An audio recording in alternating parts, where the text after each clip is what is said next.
Goeiedag, ek groet jou in die kosbare naam van Jesus Christus. Gebeur daar nog goeie dinge in hierdie wêreld? Verseker doen daar. Maar dit wat sleg is, word vergroot op so 'n manier, dat die slegte dikwels oorweldigend lyk. Skakel enige nuusstasie aan, of koop enige koerant of tydskrif, en jy sal dit vol berigte van moord, diefstal, oorlog, hongersnood en allerlei verskriklike tragiese gebeure vind. Ons moet goed ingelig wees vir wat om ons aangaan. Maar om oormatig of sonder enige doel oor wêreldprobleme te praat, skep bloot 'n somber atmosfeer wat niemand geniet nie.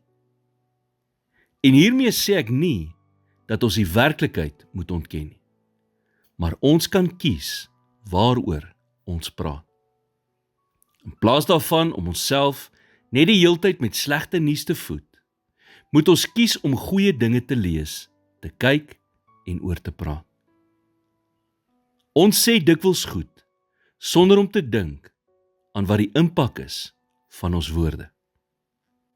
Verander jou woorde en verander so jou lewe. As jy graag wil hê jou lewe moet in 'n ander rigting inbeweeg, verander wat jy bely. Verander wat jy sê. Jakobus 1:19 sê, "So dan my geliefde broeders, elke mens moet gou wees om te hoor, stadig om te praat." God het jou 2 ore gegee, maar net 1 mond. En die rede is, omdat hy wil hê, jy moet 2 keer soveel luister as wat jy praat. Jy kan seën of moeilikheid met jou woorde skep. Jy kan harmonie of onenigheid met jou woorde skep. Wat sou jy graag wou hê, moet God vandag in jou lewe doen? Vra jouself af, wat verklaar jy uit jou mond? Is dit wat jy verklaar in lyn met dit wat jy wil hê God in jou lewe moet doen? Woorde verander die atmosfeer van jou lewe, ten goeie of ten kwade.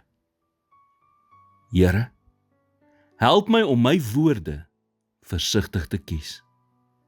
Dankie vir die Heilige Gees wat my help met selfbeheersing en om verantwoordelikheid te hê in dit wat ek sê. In Jesus naam bid ek dit. Amen.